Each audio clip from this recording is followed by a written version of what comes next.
राज्यको दायित्व विषय छलफल कार्यक्रममा जुटेका छौँ र यो कार्यक्रमको सन्दर्भ कसरी आयो र हामी यो कार्यक्रमलाई कुन उद्देश्यले यो आयोजना गर्दैछौँ भन्दाखेरि पत्रकार सङ्गठन प्रेस सेन्टर नेपाल आयोजक छ र शहीदहरू र गणतन्त्र प्राप्तिको कुरा, शहीदहरूले खेलेको योगदान र राज्यले शहीदहरूप्रति चाहिँ अहिले देखाइरहेको आफ्नो चाहिँ दायित्व जिम्मेवारी के हो, यो विषयमा पत्रकार सङ्गठनले यो कार्यक्रम आयोजना गरेको छ। यस अर्थमा प्रेस सेन्टर नेपालले यो कार्यक्रम आयोजना गर्न आवश्यक ठान्यो कि सामाजिक दलाल व्यवस्था, सामाजिक एकात्मक राजतन्त्रात्मक तत्कालीन व्यवस्था र अहिले भइरहेको दलाल संसदवादी व्यवस्था, यी व्यवस्थाका बीचमा सङ्घर्ष अझै जारी छ। सङ्घर्षको निरन्तरतामा यो कार्यक्रम हामी गर्दैछौँ। मतलब कि व्यवस्था परिवर्तनको लागि पुनः हामीले बलिदानी गर्नुपर्ने, बलिदानीको कोटा चुक्ता गर्नुपर्ने र निरन्तर सङ्घर्षमा जानुपर्ने आवश्यकता हामीले देखिरहेका छौँ र त्यो आवश्यकता परिपूर्ति गर्नका लागि हिजो शहीदहरूले खेलेको भूमिका के थियो र राज्यको दायित्व के छ र अब हामी अगाडि कसरी बढ्नुपर्छ भन्ने कम्तीमा पनि सच्चा क्रान्तिकारी र सङ्घर्षमा चाहिँ उम्मिएका पार्टी सङ्गठन र नेता कार्यकर्ताहरूको बिचमा तालमेल मिलाएर अगाडि बढ्नुपर्छ र सङ्गठित आन्दोलनको आवाज एउटा उद्घोष यो मञ्चबाट गर्नुपर्छ भन्ने उद्देश्य हाम्रो पहिलो उद्देश्य यो कार्यक्रमको विषयवस्तु हो।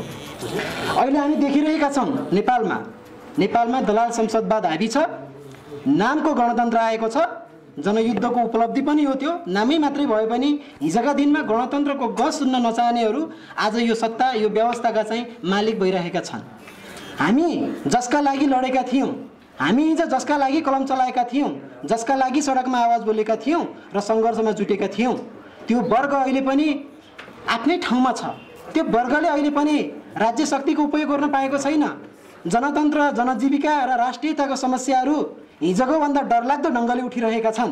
हामीले देखिरहेका छौँ सडकहरूमा अहिले सरकारले एक ढङ्गको चाहिँ व्हिप जारी गरेको छ, त्यसका प्रतिरोधमा त्यसको विरोधमा जनताहरू चाहिँ सडकमा उत्रिने वातावरण बनिरहेको छ। यो किन त भन्दाखेरि यो दलाल संसदवादले त्यहाँ उभ्याउनको लागि, त्यहाँ जानको लागि बाध्य पारेको स्थिति हो। त्यस्तो कारणले गर्दाखेरि अहिले शहीदहरूको अपमान भइरहेको छ। गणतन्त्र ल्याए त्यतिखेर चाहिँ योद्धाहरू लडे, जनयुद्धमा हाम्रो पार्टी लाग्यो, सिङ्गो पार्टी लाग्यो, तपाईँ हामी सबैले आफ्नो खालको चाहिँ भूमिका निर्वाह गऱ्यौँ र एउटा स्वर्णिम सपना देखेर एउटा न्यायिक राज्यको चाहिँ परिकल्पना गरेर र त्यो गणतन्त्र आम जनताको जनजीविकासँग सम्बन्धित हुन्छ, आम जनताको त्यसले चाहिँ सुव्यवस्था चाहिँ ल्याउँछ भन्ने खालको चाहिँ हामीले परिकल्पना गरेर सङ्घर्ष गरेर ल्याएको गणतन्त्र, त्यो गणतन्त्रलाई अहिले पतन गराएर आफ्नो चाहिँ उपयोग गर्ने खालको चाहिँ यो अहिले हरकतमा चाहिँ राज्य सत्ताले चाहिँ त्यहाँ उभ्याइरहेको छ। त्यस कारणले गर्दाखेरि गणतन्त्र जसका लागि थियो त्यो पनि त्यो वर्गका लागि पनि आएको छैन र गणतन्त्र साँच्चैको अर्थमा त्यो नामकाजी मात्रै गणतन्त्र भएको छ, व्यावहारिकमा गणतन्त्र आएको छैन। त्यसो कारणले गर्दाखेरि वास्तविक जनगणतन्त्र, जनताको व्यवस्था, न्यायोचित व्यवस्था, हामी जे नाम भनौँ, वैज्ञानिक समाजवाद भनौँ, जनगणतन्त्र भनौँ, गणतन्त्र भनौँ, जुन नाम दिए पनि त्यसको अन्तिम रूप के हो भने जनताले सुव्यवस्था पाउने खालको चाहिँ ग्यारेन्टी हुने खालको राज्य व्यवस्था चाहिएको छ। त्यसको लागि निरन्तरताको आन्दोलन अगाडि बढाउनु पर्नेछ र राज्यले शहीद परिवारलाई अपमान गरिरहेको छ, हिजोको घाइते योद्धा परिवारलाई अपमान गरिरहेको छ, हिजोको आन्दोलनलाई अपमान गरिरहेको छ, हिजोको सङ्घर्षलाई अपमान गरिरहेको छ, हिजोको न्यायको पक्षमा कलम चलाउने पत्रकारहरूलाई अपमान गरिरहेको छ, लेखकहरूलाई, साहित्यकारहरूलाई, सबै न्यायको पक्षमा बोल्ने शक्तिहरूमाथि चाहिँ अपमान गरिरहेको छ र उहाँहरूलाई आन्दोलनमा फेरि शक्तिको रूपमा उठ्न नदिने खालको उसले हरकत अगाडि बढिरहेको छ। उसको नीति कार्यक्रम पनि त्यही हो। उसको चाहिँ पछिल्लो चरणमा आइरहेका जुन गतिविधिहरू छन् त्यसले पनि त्यसलाई चाहिँ प्रष्ट पारेको छ।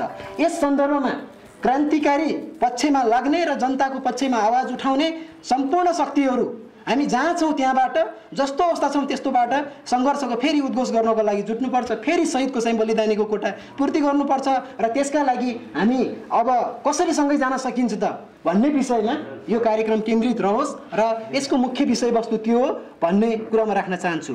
र पत्रकार सङ्गठनको कुरा म प्रेस सेन्टरले किन आयोजना गर्यो भन्ने कुरालाई थोरै जोड्न चाहन्छु। इतिहासमा हेऱ्यौँ भने साथीहरू, कमरेडहरू, हामीले पत्रकार क्षेत्रलाई अहिले पनि तपाईको चाहिँ मर्यादित पेसाका रूपमा बनाउन सकिरहेका छैनौँ। यसका दुईटा तीनटा कारणहरू हामीले देखिरहेका छौँ। एउटा राज्यको प्रेस विरोधी ऐन कानुन र तपाईको चाहिँ पद्धति रहेको छ, त्यो कारणले गर्दाखेरि पनि मर्यादित र पेसागत रूपमा हामी सक्षम हुन सकिरहेका छैनौँ भने अर्को पेसागत रूपमा तपाईको पेशागत रूपमा नबुझिकन, पेशागत रूपमा निपुण नभइकन, कार्यकुशलतामा निपुण नभइकन यो पेशालाई उपयोग गर्ने ढङ्गले एजेन्टको रूपमा, सिआइडीको रूपमा, राज्यको चाहिँ दलालका रूपमा प्रेस कार्ड झुन्डाइदिए पनि जे पनि गर्न पाइन्छ भन्ने हिसाबले यो सङ्गठनलाई, यो पेशालाई दुष्प्रयास गर्ने खालको जुन हरकत आइराखेको छ, यस कारणले गर्दाखेरि पनि हामी मर्यादित रूपले काम गर्न सकिरहेका छैनौँ। तर इतिहास के पनि साँची छ भने व्यवस्था बदलिएको छ र त्यो व्यवस्था बदलिने इतिहासमा पत्रकार जगत, बौद्धिक जगत, लेखक जगत र यो साहित्यिक विधा यो क्षेत्रको अतुलनीय योगदान छ। यतिखेर म कृष्णसेन इच्छुक महान शहीदलाई पनि स्मरण गर्न चाहन्छु र रातो सलाम गर्न चाहन्छु। यसैको निरन्तरताको सेरोफेरोमा प्रेस सेन्टर नेपाल अबको आन्दोलनको नेतृत्व गर्नको लागि, सडक आन्दोलनको नेतृत्व गर्नको लागि, राष्ट्रियता, जनतन्त्र र जनजीविकाको पक्षमा कलम चलाउनको लागि, कलम मात्रै चलाउने होइन, त्यसको लागि भइपरि आएमा आफ्नो कलमलाई चाहिँ पेचिलो हतियार गराउनको लागि पनि प्रतिबद्ध छ भन्ने उद्घोष गर्दै यो तपाईँहरू माझ भाव सम्प्रेषण गर्दै र प्रकाश पारेका विषय वस्तुहरूमा केन्द्रित रहेर घनीभूत छलफल चलोस्। साथीहरूले कार्यक्रमको आयोजना गर्नुभयो। यो कार्यक्रम कुनै यही बेला हुनुपर्छ भन्ने सधैँ यसले सबै मान्छेका, जनताका दिमागहरूमा एकदमै उद्वेलन पारिरहने विषयवस्तु हो। यो हामीले भोगेको विषयवस्तु। त्यसकारण यसलाई पटक पटक सधैँभरि सम्झाउने, निर्सयोगी भनेर पनि फेरि फेरि सम्झाउने एउटा निरन्तरतामा यो कार्यक्रम गरिरहनुपर्छ। त्यही सन्दर्भमा एउटा निरन्तरतामै हामीले यो कार्यक्रम गर्ने। यसले हाम्रा महान शहीदहरूलाई, बेपत्ता योद्धाहरूलाई, घाइते अपाङ्गताहरूलाई, जेल जीवन बिताउन बाध्य यातना पाएका सबै जुन आन्दोलन र क्रान्तिमा दुःख पाएका सबैलाई फेरि एकचोटि सम्झना दिलाउँछ। यति गर्दा त हामी हाम्रा शासकहरूले बिर्सिरहेको, यति गरेपछि कमसेकम आज दिन पनि सम्झिने 2-4 दिन त दिनु पर्छ। जतिखेर गरे पनि यो कार्यक्रम सामूहिक छ। त्यस कारण सामूहिक छ। आयोजक प्रेस सेन्टर नेपाललाई धेरै धेरै धन्यवाद दिन्छु। किसान मलाई फोन गर्न आयो, म अरू काममा हामीले यदि राति गर्नुभयो, राति 9 बजे सुने बानी छैन, धन्न दिन आएकै बेला फोन उठाएको थिएँ, अनि टिकट गरेर बिर्सेछु। अहिले तपाईँले फोन लगाएर आउनु पनि थिएन, फेरि फोन गर्नु लामो विषय जस्तो लाग्थेन। म यो विषयमै यो विषयमै म चाहिँ नै उ गर्छु, केन्द्रित भएर विषय दुईवटा विषय। एउटा शहीदहरूले के भूमिका खेले, अर्को राज्यको दायित्व, अर्को अन्य लेखिरहेको हाम्रो दायित्व भन्ने। हामी यहाँ पनि साहित्य राज्यमा छैन, फाल्यो राज्यको दायित्व। हाम्रो दायित्व के हुँदैन कि हाम्रो दायित्व ध्यान राखेर खालि कार्यक्रम गरिदिएकै भरमा पुग्ने कि हाम्रा पनि केही शहीदहरू, बेपत्ता, घाइते अपाङ्गताप्रति हाम्रा केही दायित्वहरू छैन। अथवा सत्तामा नभएका साना राख्नु त सत्ता भनेको सम्पूर्ण सबै साना पार्टी होस्, ठुलो पार्टी, त्यो नै सत्ता हो। दलीय पद्धतिमा सबै साना दलहरू ठुलो सत्ताभित्रकै पर्छ, सत्ताभन्दा बाहिर हुँदैन।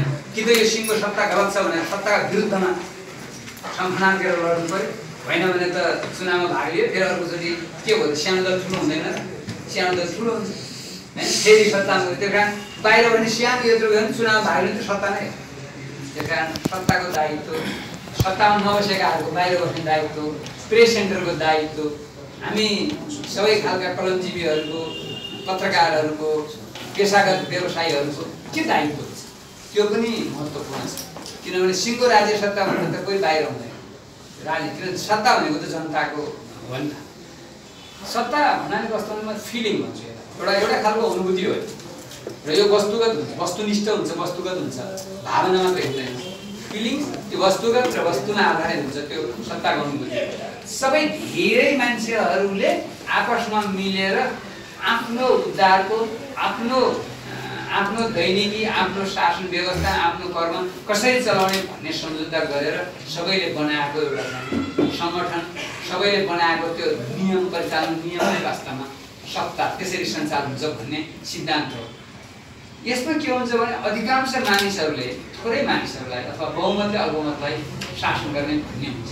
हालाकि कम्युनिस्ट व्यवस्थामा त्यो पनि नभएर बिस्तारै बिस्तारै साम्यवादको चरणमा आफूले आफैलाई शासन गर्ने, आफू सार्वभौम सत्ता सम्पन्न हुने सिद्धान्त हो। तर त्यहाँ नपुग्दै समाजवादको चरणमा पुग्नेसम्म मान्छेले अधिकांशले बहुमतले अल्पमतलाई शासन गर्नुपर्छ भन्ने सामान्य सिद्धान्त हो।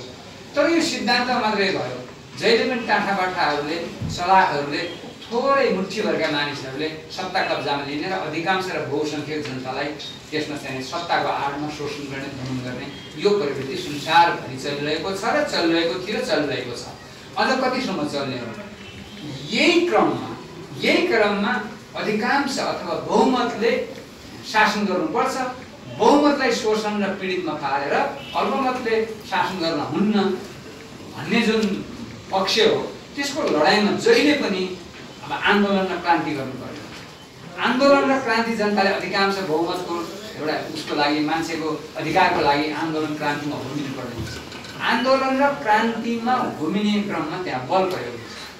बल प्रयोगमा थापाई जानी यो युद्धमा म मारिन सक्छु, तर मेरो एउटै गोल, एउटै उद्देश्य आम जनताको, अधिकांश जनताको त्यो चाहिँ मुक्तिको लागि, सार्वभौमता सम्पन्नताको लागि, राष्ट्रको लागि, राष्ट्र स्वाभिमानको लागि म लड्छु भन्ने जानी त्यो लड्दै क्रममा म मरे पनि मर्छु भन्ने त्यो दृढताका साथ जब युद्ध र आन्दोलनमा हाम फाल्छन्, ती धेरै मान्छेहरू, कति मान्छेहरू मर्छन्, कति मान्छेहरू शहादत हुन्छन्, कति मान्छेहरू घाइते अपाङ्गता मतलब यो प्रेस सेन्टरले जसरी यो कार्यक्रम आयोजना गरेको छ, म त्यतिखेर रेडियो गणतन्त्र भन्ने थियो 95 थुप्रो 5 मेगाहर्ज, त्यतिखेर म त्यहाँको सानो एउटा कार्यक्रम सञ्चालक भएर काम गर्थेँ। छापामाको राजु डायरीहरूको कार्यक्रम गर्ने अनुभूति छ, किनकि त्यहाँ सोलर प्लेट बोकेर तपाईँको त्यो बाँसको त्यो टुप्पोमा सोलर प्लेट बोकेर हामी भोसुरको डाँडा, सोलुखुम्बुको डाँडामा हिँडेर त्यतिखेर त्यो कार्यक्रम हामीले प्रसारण गर्थ्यौँ।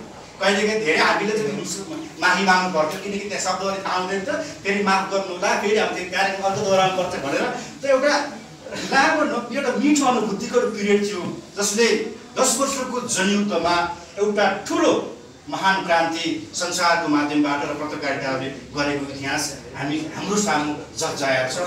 तर ती शहीदहरू, ती अपाङ्गता भएका मान्छेहरूको बिचमा जो भावनात्मक सम्बन्ध छ, अहिले राष्ट्रले भने जस्तो म पनि ओखलढुङ्गाको कोइबिलमा जन्मेको 145 जना एक दिनमा हिँडेको माओवादी लाल सेनामा भन्नु लामबद्ध भएर, त्यसमा सबैभन्दा सानो म 14 वर्षको मात्र थिएँ। त्यतिखेर जसरी त्यो लामबद्ध हिँडिसकेपछि त्यहाँ 9 जना शहीदहरू हुनुभयो। अब हामी संयोगले विभिन्न कालखण्डबाट बाँचेर यो ठाउँसम्म आइपुग्यौँ। तर अझै पनि आज म एकजना शहीद परिवारका छोरीलाई, अग्निको छोरीले सुषमालाई यहाँ ल्याउनु निकै जोड कोसिस गरेँ। तर नैतिकता के छैन भने मेरो आफ्नो र हाम्रो बिचमा ती शहीदहरूको परिवारसँग, ती शहीद परिवारहरूसँग साँच्चै सिधा आँखामा आँखा जुदाएर बोल्ने खालको त्यो हैसियत निर्माण गर्न सकिएको छैन र केही भन्न सकिएको छैन। किनकि त्यो नैतिकताको प्रश्न आज हामी आफूलाई पनि खिचिराखेको छ। हामी आफूले पनि समीक्षा गर्नुपर्ने विषय गम्भीर अवस्थामा जुटिरहेका छौँ। जसरी आज गणतन्त्र प्राप्तिका निम्ति जसले बलिदान गरे, जसले उच्च शासन प्राप्त गरे, तिनका निम्ति अझै पनि म के भन्न चाहन्छु भने अब हामीले गर्नुपर्ने के हो? हाम्रो युवा पुस्ताले अबको देशमा ती शहीदहरूको सपनालाई साकार गर्नुपर्ने कुरा के हो भन्ने कुरा बडो महत्त्वपूर्ण र अलिक बढी महत्त्व छ भन्ने मलाई लाग्छ। किनकि हामीले खोजेको जनक्रान्ति, हामीले खोजेको गणतन्त्र, हामीले सोचेको शासन व्यवस्था अझै पनि आइसकेको छैन। त्यही शहीदको सपनालाई साकार पार्नका निम्ति हामीले अझै पनि त्यो उद्देश्यमा प्राप्त गर्नका निम्ति हामीले अझै थुप्रै गणतन्त्र प्राप्तिका लागि शहीदहरूको खेलेको भूमिका र राज्य, त्यो उनीहरूले राज्य एउटा चाहेका थिए, त्योसँग सम्बन्धित हो। तर अहिलेको राज्य भन्दाखेरि ठ्याक्कै फेरि त्यसको उल्टो हुँदो रहेछ। किन भन्नुहुन्छ भने अहिले राज्यलाई जसले सञ्चालन गर्दै आइराखेका छन् ती मान्छेहरू यो सङ्घीय लोकतान्त्रिक गणतन्त्रका उपभोक्ता मात्रै हो। त्यस कारणले यिनीहरूलाई प्रोडक्सन कसरी हुन्छ, त्यसको ब्रान्डिङ कसरी हुन्छ, अनि सम्पूर्ण प्रोसेसहरू कसरी हुन्छ, त्यो प्रोसेसै थाहा नभएका उपभोक्ता मात्रै एउटा कुरा। दोस्रो कुरा, यो प्रोडक्सनै नआओस् भनेर यसको लागि दिनरात उनीहरूले मेहनत गरेका यो सङ्घीय लोकतान्त्रिक गणतन्त्र, सिधा अर्थमा सङ्घीय लोकतान्त्रिक गणतन्त्रका विरोधीहरू र सङ्घीय लोकतान्त्रिक गणतन्त्रका विरोधीहरूको हातमा राज्य सत्ता सञ्चालन भएको हुँदा, तिनीहरूले सञ्चालन गरेको हुँदा यो सन्दर्भमा हेर्ने राज्यको दायित्व शून्य हुन्छ। हामीले यस अर्थमा यसरी व्याख्या गर्न सकिन्छ। पहिलो कुरा, त्यसकारणले आज हामी शहीदहरूको जुनसुकै राज्य व्यवस्था के अरे जुनसुकै परिवर्तनको लागि कस्तो भूमिका रह्यो भन्ने कुरा व्याख्या गर्न हामीले सक्ने अवस्थामा किन पनि हुँदैन भन्दा यो आफैमा एउटा महान कुरा हो। शहीदको जो कुरा छ, शहीद भन्ने शब्द नै आफैमा महान कुरा छ, त्यो कुरा एउटा भयो। अर्को कुरा, यो आजको स्थिति ल्याउनको निमित्त शहीदहरूले बलिदान गरेका थिएनन्। पहिलो कुरा, आजको राज्य सञ्चालन गर्ने मान्छेहरूले पुँजीवादीहरूको लागि मात्रै राज्य ल्याइदिएका हुन्, दलाल पुँजीवादीहरूको लागि मात्रै राज्य सत्ता ल्याइदिएका हुन् भन्ने कुरा नै आफैमा यो विरोधाभासपूर्ण भएको हुनाले भोलिको दिनमा आज यो कुराले पुरा भएन, तर भोलिको दिनमा फेरि शहीदहरू जन्माउनको निमित्त असाध्यै कठिन अवस्थालाई झेल्न पर्छ जस्तो मलाई लाग्छ। किन भन्नुहुन्छ भने आज शहीदहरूले ल्याइदिएका मान्छेहरू सारदा अधिकारी बने, शहीदले लडेका मान्छेहरू हिजो अघि मेघराज दाइले जोड्दै हुनुहुन्थ्यो, लगानी बोर्डका सिइओहरू, यो गणतन्त्र प्राप्तिमा उनको भूमिका के होला? आज ती व्यक्ति जन्माउनको निमित्त फेरि अर्को शहीद जन्मिन्छ भन्ने मलाई लाग्दैन। विशेष गरी प्रेसिडेन्ट नेपाललाई विशेष आभार व्यक्त गर्न चाहन्छु। आज हामी शहीदहरूको बाटोमा, जो शहीदहरूले देखेको बाटोमा हामी लामबद्ध छौँ। वास्तवमै हामीले हिजो इतिहासको कालखण्ड र अहिलेको यो कालखण्डको सेरोफेरोमा हेर्ने हो भने वास्तवमै यो आमूल परिवर्तन देशको यो 250 वर्ष पुरानो शासन व्यवस्था अन्त्य गर्नको निम्ति जुन खालको भूमिकाहरू शहीदहरूले खेल्यो र देखायो, आज यो अत्यन्तै महत्त्वपूर्ण छ, अत्यन्तै जुन खालको चाहिँ सराहनीय पक्ष छ। वास्तवमा हामी यो शहीदहरूले खेलेको भूमिका हेर्ने हो भने अघि पूर्ववक्ता मित्रहरूले भन्नुभएको जस्तै इतिहासको यो कालखण्डमा उत्पीडन परेका वर्गहरू, जुन वर्गलाई कम्तीमा यो ठाउँसम्म उभिने बाटो तय गर्ने काम, यो ठाउँसम्म जुन खालको चाहिँ आवाजहरू बुलन्द गर्न सक्ने खालको चाहिँ आधारहरू, त्यो आधारशिलाहरू चाहिँ तिनै महान शहीदहरूले जसले आफ्नो जीवनलाई कुर्बानी गरेर यो ठाउँसम्म उभ्याउने जुन खालको चाहिँ भूमिका खेल्यो, जुन खालको भूमिका निर्वाह गर्नुभयो, हामी फेरि पनि ती महान शहीदहरूलाई नमन गर्न चाहन्छु। र त्यससँगै पूर्ववक्ता मित्रहरूले भन्नुभएको जस्तै यो बीचमा राणा शासनको अन्त्यको निम्ति र थुप्रै शासन व्यवस्थाको अन्त्य गर्नको निम्ति जसरी विभिन्न कालखण्डमा शहादत प्राप्त गर्ने शहीदहरूले जुन खालको भूमिका निर्वाह गर्यो, त्योभन्दा अझ घनीभूत ढङ्गले यो 10 वर्षसम्म देशमा चलेको जनयुद्ध, महान जनयुद्धको पिरियडमा जस्तै 17-18 भन्दा बढी युद्धहरूले जुन खालको बलिदान दिएर साँच्चै हामी यो ठाउँमा उभिरहँदा हामी यो ठाउँमा उभिएर राज्यलाई, शासकलाई हामीले शासकको विरुद्ध हामीले ढुङ्गा छेडिरहँदा वास्तवमै ती शहीदहरूले देखाएको बाटो, शहीदले आफ्नो जीवनलाई आहुति गरेको यो दिन होइन, अशक्त बन्नुपर्ने बाध्यतामा भोगिरहनु भएका साथीहरूको अहिलेको स्थिति हेर्नुहुन्छ भने असाध्यै दयनीय छ। अहिले जसरी मिडियामा एउटा खालको चाहिँ कर्पोरेट कन्सेप्टको रूपमा कर्पोरेट हाउसको रूपमा जसरी मिडिया हाउसहरू अहिले देख्नुहुन्छ, तिनीहरूले कहिले पनि जनताको आवाज बोल्दैनन्।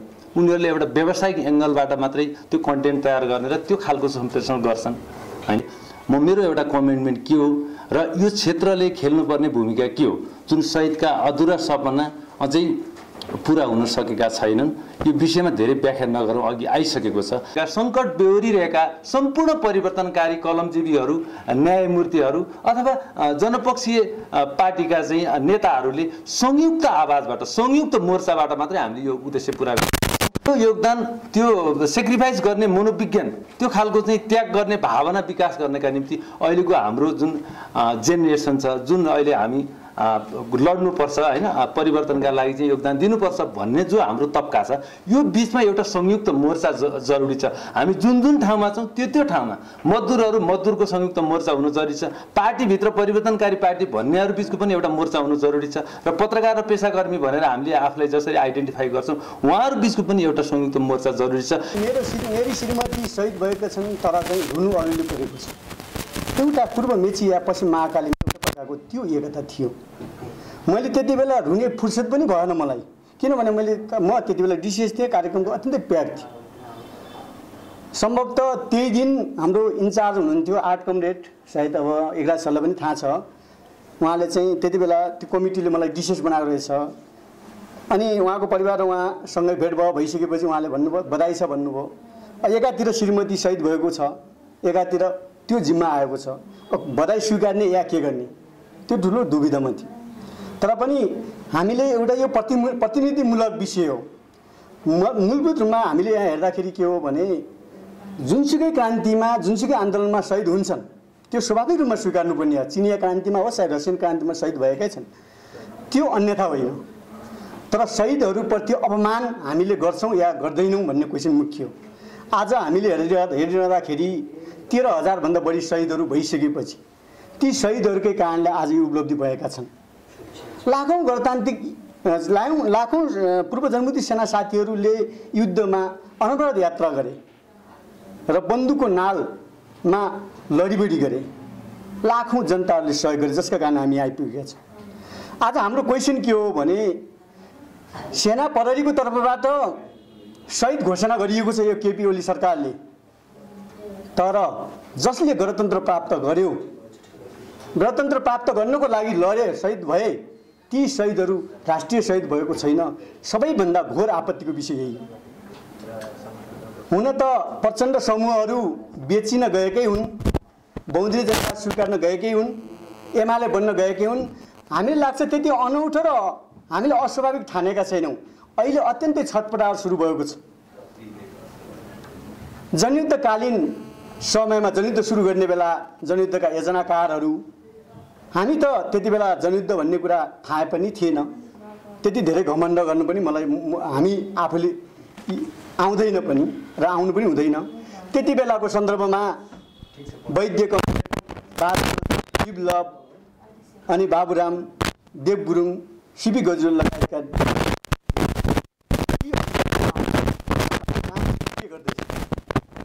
कारणले गर्दाखेरि अहिले हामी हेरिरहेका छौँ ठुलो विघटनको अवस्थामा, विसर्जनको अवस्थामा र एउटा ठुलो सङ्कटको अवस्थामा। त्यस कारणले गर्दाखेरि आजको यो मोर्चाबाट सेन्टरले एउटा आवाज, अब हामीले बोलेको आवाज के हो भने अब सबै माओवादीहरू एक ठाउँमा आउनुपर्छ भन्ने एउटा शुभ आवाज हो। यो कुरा म यहाँ राख्न चाहन्छु। र हामीले भनेका छौँ गणतान्त्रिक भत्ता र पत्रको व्यवस्था गर्नुपर्छ जसले गणतन्त्र ल्याएका छन्, कुराहरू हामीले उठाएका छौँ। अहिले अर्को भर्खरको विषय के हो भने 13,000 पाउन आएको त्यो प्रकारको चाहिँ राहत काटिएको छ, त्यो बङ्गालले पाउने मासिक भत्ता काटेको छ, दिइँदैछ। त्यो पनि सेना प्रहरीका मान्छेहरूबाट मात्र पाइरहेछन्। चाहिँ अब अलिकति पावर लाग्ने मान्छे मात्रै। हाम्रो कञ्चन दाहाल हाम्रो केन्द्रीय सदस्य हुनुहुन्छ, स्वयं उहाँको पनि नाम छुटिएको छ। त्यस कारणले गर्दाखेरि अब हामी 1 महिनाभित्र यदि यो प्रक्रिया सच्याइएन भने अब हामी 1 महिनापछि सङ्घर्ष कार्यक्रम घोषणा गर्ने तयारी गर्दैछौँ। यो पहिलो कुरा यहाँलाई जानकारी गराउन चाहन्छु। अब विषयवस्तुको हिसाबले आदरणीय एकराज सर यहाँ भइसकेपछि उहाँले गरेको पहल कदमीको हिसाबले हामीले सम्मान गर्नुपर्छ। प्रचण्ड, बादल, वैद्य, विप्लव सबैले उहाँलाई जिम्मा दिनुभएको थियो शहीद प्रभाको बारेमा, संसदीय राजनीतिमा शहीद प्रभाको भूमिका कस्तो बनाउने भन्ने कुरामा उहाँलाई जिम्मा दिएको थियो। उहाँले धेरै मिहिनेत गर्नुभएको छ। उहाँ यहाँ भइसकेपछि उहाँको अगाडि हामीले के गऱ्यौँ भन्ने कुरा अहिले बयान गर्नु उपयुक्त छैन। तर पनि एउटा प्रकारको मलाई एउटा आग्रह छ, अहिलेसम्म गरेका कामहरू के भए, कसो भयो भन्ने कुरा लिखित डकुमेन्ट बनाउन पाएको खण्डमा हामी आभारी हुने थियौँ। त्यो मेरो आग्रह यहाँ छ। अर्को कुरा, कमरेडहरू अहिले हामी एक हिसाबले अर्धशहीद यो विश्व पुगेको छ। महामारीले गर्दाखेरि एउटा ठुलो सङ्कट आएको छ। कमरेडहरू कसैले लाग्न सक्छ महामारी भनेको अस्वाभाविक, अनौठो नमान्नुहोस्। मानव जाति रहँदासम्म महामारी भइरहन्छ। प्रकृति सानो होस् या ठुलो, त्यो ठुलो कुरा होइन। आज किन महामारी भए त? हिजो बाजेहरूले महामारी भोगे, बुवाहरूले भोगे, हामीले पनि भोगिरहेछौँ, हाम्रा नातिहरू हाम्रा छोराहरूले पनि भोग्नेछ। आज यसको एउटा कारण जीव जन्तुहरूको व्यवस्थापनकै समस्याहरू अहिले उठेको छ। एड्स, सार्स, इबोलाहरू जो बर्काको भएको छ उनले मुख्य कारण उनको वासस्थान नष्ट भई विस्थापित भएका कारणले हो। सुरक्षित ठाउँको खोजी गर्दै जाने क्रममा अर्को ठाउँमा पुग्दै जाने क्रममा त्यो प्रकारको समस्याहरू भए। वातावरणविद मर्को लाम्बर्टनी र मारिया नेराले के भनेका छन् भने चमेरो विस्थापित भयो के कारणले भयो भने एसियामा पाम खेती रेन फरेस्टमा डडेलो लगायो, त्यसपछि चमेरोको रोग बङ्गुरमा सर्यो, बङ्गुरको रोग मानिसमा सर्यो, त्यसरी नै एड्स फैलियो।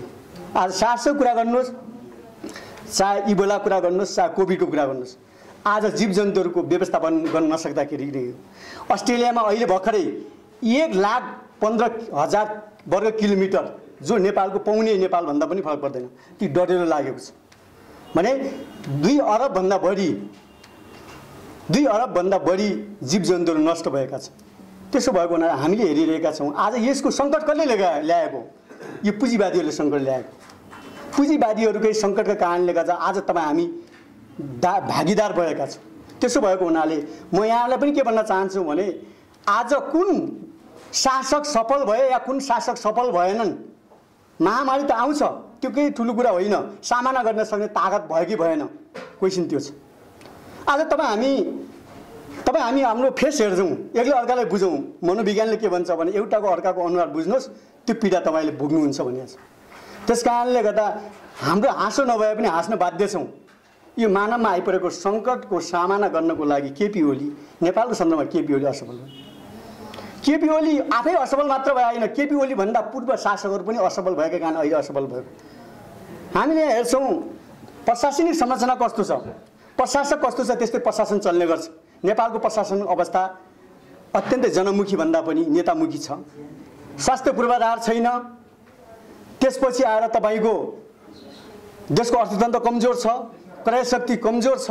आज जसका कारणले गर्दाखेरि नेपालीहरू हरेक चुनौतीलाई सामना गर्न त्यति सफल भएका छैनन्। अबको दिनहरूमा कसरी चाहिँ हामी सफल हुन सक्छौँ भन्दाखेरि अबको दिनहरूमा हामी सफल हुने आधार भनेको समाजवाद नै आएर हो, समाजवाद ल्याएर नै हो।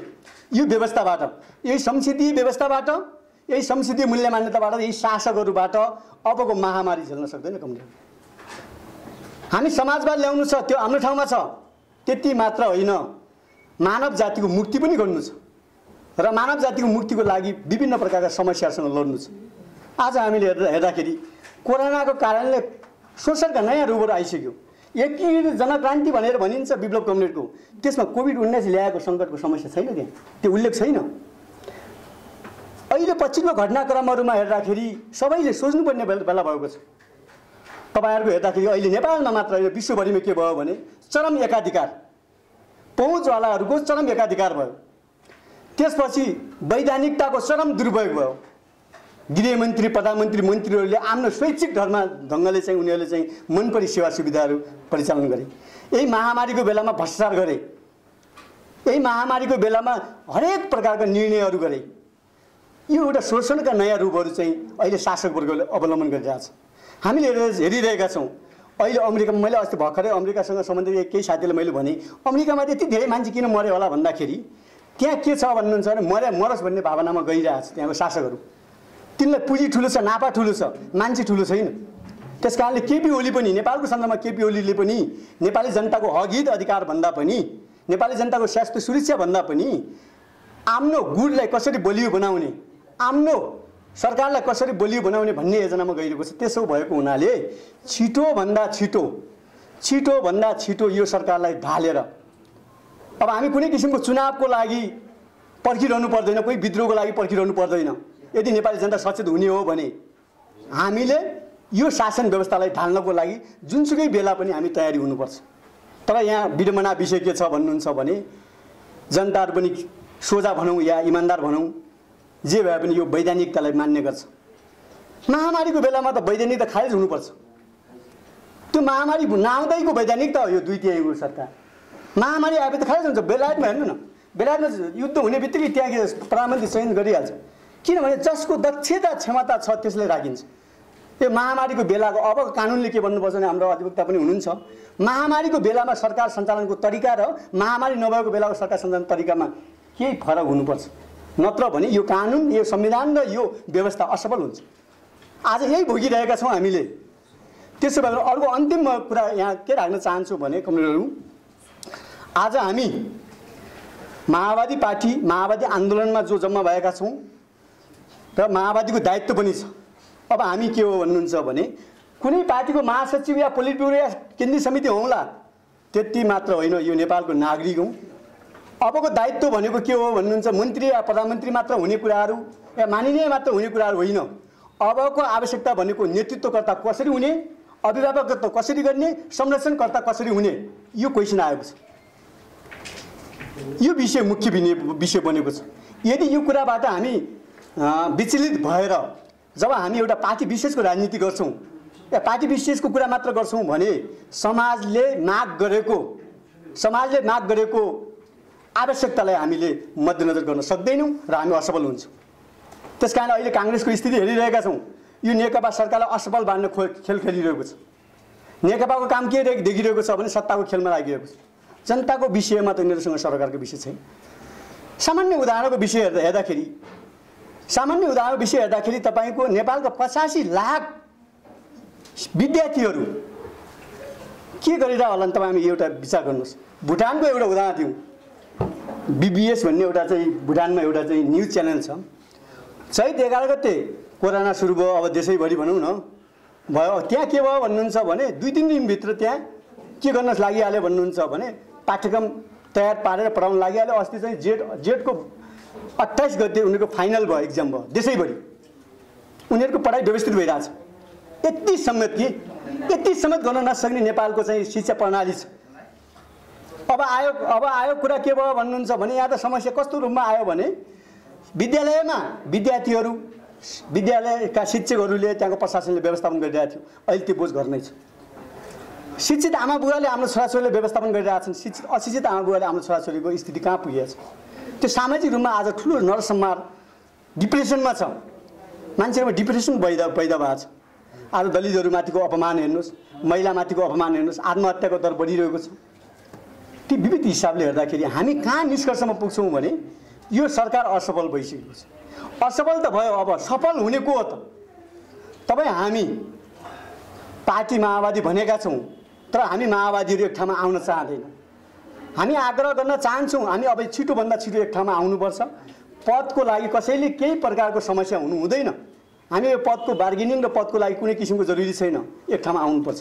यदि आउँदैनौँ भने हाम्रो लागि क्रान्ति र आन्दोलनको लागि कोही बाबुबाजे बसेका छैन। यो कुरा राम्रोसँग बुझ्नुपर्छ हामीले। र एउटा अर्को पनि कुरा के हुँदो रहेछ भने पुँजीवाद क्रमभङ्ग अस्तव्यस्त र असन्तुलन भएको बेलामा काँचो फलाम तातिकै बेलामा वस्तुको आकार दिन सकेनौँ भने अटोमेटिक रूपमा जब त्यो सेलाउँछ त्यो कुनै पनि आकार जाँदैन। आज पुँजीवाद भिन्न ढङ्गले अबको 2-3 महिनापछि 4-5 महिनापछि सुटिट हुँदैछ। अब तर हामी क्रान्तिकारीहरू के बुझ्दैनौँ भनेपछि हामीले यो आत्मगत अवस्थालाई बुझेका, वस्तुगत अवस्थालाई बुझेका छैनौँ, आत्मगत अवस्थालाई बुझेका छैनौँ। त्यसो हुनाले यो कुराहरू अब हामी छिटोभन्दा छिटो अभियान सञ्चालन गर्छौँ। हामीले योभन्दा अगाडि कमरेड ज्ञानुजीले पनि कुरा उठाउनु भयो होइन, उहाँले पनि भन्नुभयो हामीले वैद्य कमरेडसँग सल्लाह गरेर कार्यक्रम बनाउँदै थियौँ। बाबुरामलाई पनि बोलाउने, वैद्य कमरेड पनि बोलाउने, हाम्रो एकराजी आउने भयो, गोपाल किराँती भयो, हाम्रो अध्यक्ष, सबैले बोलाउने सोच गरेका थियौँ। वैद्य कमरेडले के भन्नुभयो भने अहिले अलिकति पछाडि गर्नुहोस् भन्नुभयो। हामीले हिजो यो कार्यक्रम जो गरेका छौँ यो मोडालिटीमा हामीले गर्न खोजेको कुरा के हो भने सम्भवतः अरू अतिथि आउने ग्यारेन्टी भएको थिएन। हाम्रो अध्यक्ष उपाध्यक्षसँग सल्लाह गर्दा हामीले के भन्यौँ भने अब एउटा केही न केही कार्यक्रमको विरोध गरौँ भन्ने हिसाबले हामीले के भने अब सानो भए पनि कार्यक्रम गरौँ भन्ने उद्देश्यको साथ हामी तयारी गरे। यो व्यवस्थित हिसाबले अलिकति योजनाबद्ध हिसाबले हामी गर्न सकेका थिएनौँ। त्यस कारणले यो कुरा माफी चाहन्छौँ। अब अन्तिममा कमरेडले म के भन्न चाहन्छु भने अब हामी शहीद परिवार, माओवादी आन्दोलनमा लागेका साथीहरू र भोलिको दिनहरूमा तपाईँहरू यो राज्य सत्ताको नेतृत्व गर्न चाहने साथीहरूको भविष्य केमा निर्भर छ भन्नुहुन्छ भने अब तपाईँ हामीले सामाजिक आवश्यकता अनुसार नेतृत्वको जिम्मा लिएर नै हो। त्यो नेतृत्वको जिम्मा लिने तपाईँ हामी तयार गर्नुपर्छ र तयार हुनुपर्छ। त्यसको लागि ग्राउन्ड खाली छ र बलिदान हुनसक्छ, नहुने कुरा होइन। बलिदान हिजोको नेताका छोराछोरीले बलिदान गरेका होइ छैनन्। अहिले पनि हेर्दाखेरि गरिबकै छोराछोरीले बलिदान गरेका छन्। बलिदान आवश्यक पनि हुन्छ। यहाँ कमरेडरले भन्नुभयो अब शहीदको हुन चाहन्छ भन्ने। शहीद त्यति बेला हुन चाहन्छ जति बेला शहीद हुने आवश्यकता हुन्छ, आवश्यकता बन्छ, त्यति बेला शहीद हुन चाहन्छ। हाम्रो आलोकजीहरू गिरफ्तार पर्नुभयो, हाम्रो धेरै साथीहरू गिरफ्तार पर्नुभयो। त्यो गिरफ्तार पर्छु भनेर त गिरफ्तार परे होइन। लडाइँको बिचबाट जुनसुकै बेला जस्तोसुकै अवस्था पनि आइपर्न सक्छ। त्यसो भएको हुनाले अब हामी क्रान्तिकारी माओवादी शक्तिहरूले एउटा दायित्व र अभिभार हामीले बोक्नुपर्छ। अब यो जिम्मा हाम्रो हो र हामी अब यो देशको नेतृत्व लिन्छौँ हामी र लिनु पनि पर्छ। देशले नेतृत्व खोजिरहेको छ, अभिभावक खोजिरहेको छ, संरक्षणकर्ता खोजिरहेको छ। त्यसो भएको हुनाले त्यो जिम्मा र भूमिका लिने मात्र होइन, यदि भोलिको दिनमा शासन सञ्चालन गर्ने जिम्मा हाम्रो हातमा आयो र गर्नुपर्ने अवस्था आयो भनेपछि यिनीहरूभन्दा 20औं गुणा राम्रो काम गरेर देखाउने क्षमता पनि राख्नुपर्छ। नत्र भने के हो भने आलोचना गर्नु कुनै अर्थ छैन कि आफूले काम गर्न नदेखाउने आलोचना मात्र गरेर केही अर्थ छैन। त्यसकारणले अहिले नेकपा ढाल्यो, भोलि काङ्ग्रेस ढाल्ने, पछि राप्रपा ढाल्ने, त्यो हामी सरकारले ढाल्ने, कसैलाई असफल बान्ने अनि हामी पनि आफै असफल हुने त काम त त्यो त आवश्यक हो, त्यो त राम्रो पनि होइन नि। त्यसकारणले गर्दाखेरि अब हामी सफल कसरी हुने, हाम्रो वर्ग सफल कसरी हुने? अहिले हेर्नुहोस् केपी ओलीको सरकार त्यो गणतन्त्र विरोधी हो। हामी यो मानेमा प्रश्न छौँ। विप्लवप्रति हेर्ने दृष्टिकोणको सवाल होस्, चाहे महराप्रति हेर्ने दृष्टिकोणको सवाल होस्, जनजाति दलित महिलाहरूप्रति हेर्ने दृष्टिकोणको सवाल होस्, अनि त्यसपछि माओवादी आन्दोलनलाई हेर्ने दृष्टिकोणको सवाल होस्। केपी ओलीलाई त राम्रोसँग चिन्छौँ त हामी कि केपी ओलीले हाम्रो के बिगारेको छ र हामीले विरोध गर्नुपर्ने? दृष्टिकोणको कुरा हो कि व्यक्तिको कुरा होइन, दृष्टिकोणको कुरा हो। त्यसो भएको हुनाले अब छिट्टै हामी माओवादी आन्दोलनलाई एक ठाउँमा ल्याउने उद्घोष गरौँ, सबै लागौँ र हाम्रो भविष्य निश्चित पनि छ, सुनिश्चित पनि छ र हामी जित्नु पनि सक्छौँ। र आज कार्यक्रममा आइदिनु भयो यहाँलाई म धन्यवाद टर्दै, आयोजक साथीलाई पनि म धन्यवाद टर्छु। हस्त धन्यवाद।